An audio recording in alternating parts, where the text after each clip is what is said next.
దశాబ్దాల నిరీక్షణ ఫలించే సమయం సమీపించింది. అయోధ్యలో కొత్తగా నిర్మించిన రామాలయంలో ప్రధాని నరేంద్ర మోదీ వచ్చే ఏడాది జనవరి 22న రామ్లల్లాకు ప్రాణప్రతిష్ఠ చేయనున్నారు. ఆలయ గర్భగుడి వద్ద రామ్లల్లా విగ్రహాన్ని ప్రతిష్ఠించనున్నారు. అయోధ్యలో ప్రతిష్టాత్మకంగా నిర్మిస్తున్న రామాలయ గర్భగుడిలో జనవరి 21, 22, 23 తేదీలలో రామ్లల్లా విగ్రహాన్ని ప్రాణప్రతిష్ఠ కార్యక్రమాన్ని అంగరంగ వైభవంగా నిర్వహించినట్లు శ్రీరామ జన్మభూమి తీర్థక్షేత్ర ట్రస్ట్ వెల్లడించింది. ఈ వేడుకకు ప్రధాని మోదీని ఆహ్వానిస్తున్నట్లు చెప్పారు. 136 సనాతన సంప్రదాయాలకు చెందిన 25,000 మంది సాధువులను ప్రాణప్రతిష్ఠ వేడుకలకు ఆహ్వానించనున్నారు. ఆలయ ట్రస్టు వీరి జాబితా సిద్ధం చేస్తోంది. త్వరలోనే ట్రస్ట్ అధ్యక్షుడు మహంత్ నిత్య గోపాల్ దాస్ తరపున వారికి ఆహ్వాన లేఖలు పంపుతామని చెప్పారు. మైసూర్ శిల్పి అరుణ్ యోగిరాజ్ సామశీల్ రామ్లల్లా ఈ విగ్రహాన్ని నిర్మించారు. విగ్రహానికి సంబంధించిన తాత్కాలిక చిత్రాలను ఆలయ ట్రస్ట్ సభ్యులు సేకరించి ఖరారు చేశారు. లార్డ్ రామ్లల్లా విగ్రహంలో రాముడు ముఖం మీద మధురమైన చిరునవ్వుతో చేతిలో విల్లుతో నిలబడి ఉంటాడు.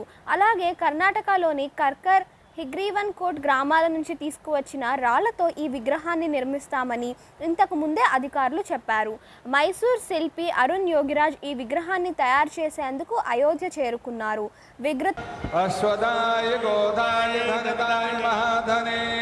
धनं मे जोषतां देव सर्वकामांश देहि मे पुत्र पात्र धनं धान्यं सिख और पावन अवसर पर संबोधित करेंगे।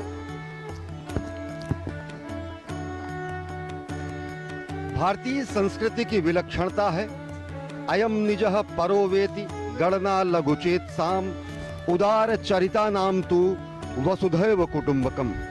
ये राष्ट्र मंदिर समूची संस्कृति को, समूची मानव जाति को देने वाले लाखों बलिदानियों और अनेकों पुण्यात्माओं, हुतात्माओं के लिए सच्ची श्रद्धांजलि का प्रतीक होगा। कई पीढ़ियां हमारी गुजर गई इस अभिलाषा को मन में समेटे कि हम भगवान श्री राम के जन्मस्थान पर दिव्य भव्य मंदिर का निर्माण देखेंगे और वह क्षण आज संपन्न हुआ है। विश्व में देखा, जाना, सुना, समझा जा रहा है।